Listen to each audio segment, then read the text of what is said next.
So first, that's the biggest disappointment of my career, full stop. And it was shocking for me because I had gotten food poisoning. So I was world champion, ranked #1 in the world for 2 years, undefeated, and huge favorite to win the 200 meters at the Olympics. And a month or so, 6 weeks or so before, I had just missed that on the world record, just barely missed it at our Olympic trials. So I was in the best shape of my life. And when I got to food poisoning, it was about a week or so before I was competing. And so at that point, you're not really doing any sort of strenuous work. You're in a taper mode where you're basically, just working on starts and, very technical things. Had we done any training that was, sort of strenuous, type of training, I would have known that, there's something going on. I've lost a lot of strength. So I fully expected, even though, because by the time my first race, at the Olympics, by the time that first race came on, I was over the food poisoning. I was over it, back to being fine, felt fine. But that first race, I went out, gun goes off. First time, usually in a first round, I can just I'm going to run the first 100 meters of that 200 meters, and then I'm going to have a huge gap, and then I'm just going to, because it's the first round and most of the athletes there, they're not going to be in the final, right? So, but I find myself just in an absolute battle of a race in the first round. This has never happened to me before. Like, what is going on? I feel like I'm running in someone else's body. I don't feel like I'm running in my own body. I'm extremely weak, and it takes everything. I win that race, but just barely, and it took everything in me, and I knew immediately something's wrong, and it got worse in the next round, and then I ultimately didn't make the final. So, very disappointing, and embarrassing. One of the biggest favorites, in front of the entire world. And now I'm out, and that's all everybody's talking about. What happened? What's going on with Michael? And then, as a historian of the sport, I love the sport. I had always studied all of the athletes, not just in my event, but all of the events that come before me. And I knew of athletes who were world record holders, world champions, that but never won an Olympic gold medal. And I never wanted to be that. And that was the one thing missing at that point. I'd done all of the other things already in my young career. And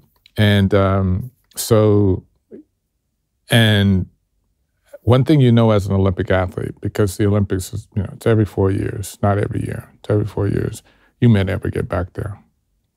Most people make it one Olympics. I was fortunate to go to 3.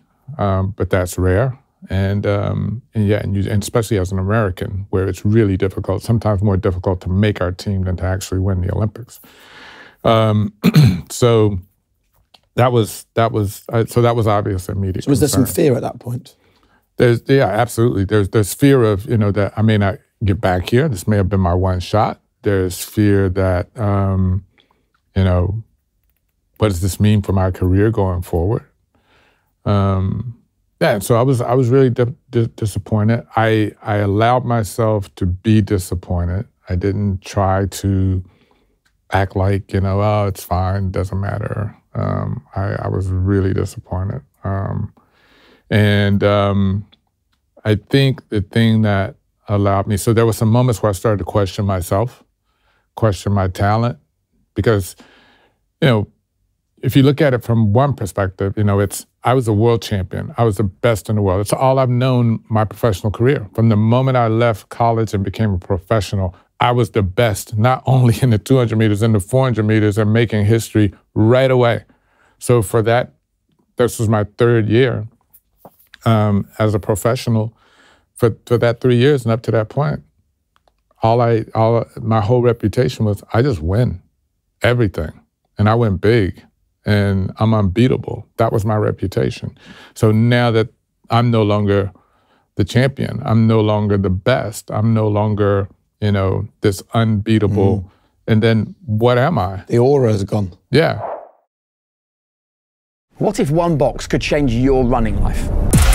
We've partnered with Huel, who've put together a running bundle to help everyone find their own version of high performance.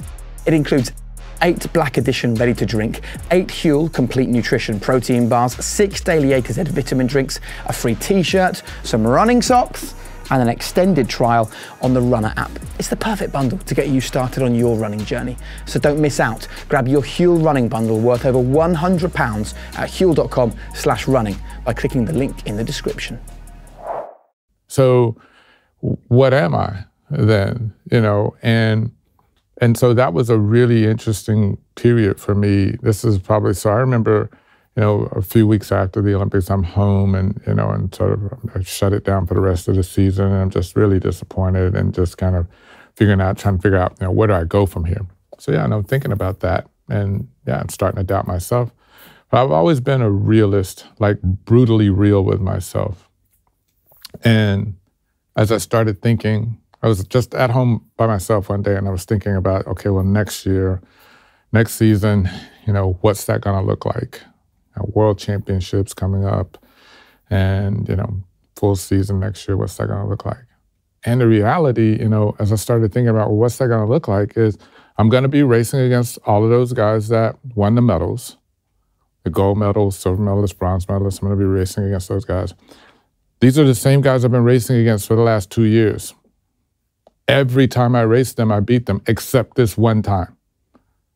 So the reality is, and because I had food poisoning, the reality is if I can avoid getting food poisoning next year when I race against these guys, I'm gonna most likely do the same thing that I was doing for the last 3 years. Yeah. I'm gonna be winning. So that's the reality, and sometimes the wins seem bigger than they are, the losses and the setbacks seem bigger than they are, and just sort of being grounded in that reality absolutely helps. And it certainly helped me in that moment to sort of put things in real perspective.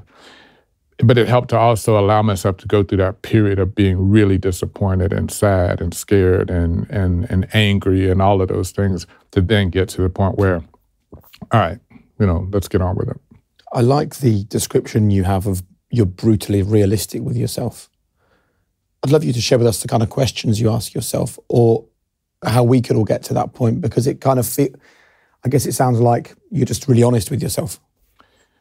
I am really honest with myself. I am very much evidence-based in everything that I do. What's the, we talked about earlier, believing in myself. I believed in myself because I had evidence to prove that, what the dream that I have for myself can be achieved because I have evidence to back that up, as opposed to being more sort of emotionally based. Like, I believe in myself because I want this so bad. That's not evidence. That's not really just because you want it. I've always also believed, and I think I have the benefit of also believing that hard things are going to be hard.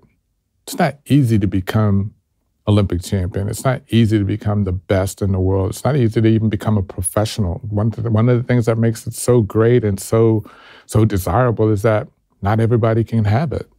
There are only a few of us at the very, very top that get to be there. And so just because I want it, I didn't grow up I certainly didn't grow up in a household where, everything I wanted I got, or, there weren't people from my neighborhood who went on to, just achieve amazing things. Everything was hard, and you didn't just get what you believed that you deserved, you got what you worked for. That's just the reality of the situation, and I think I benefited from that.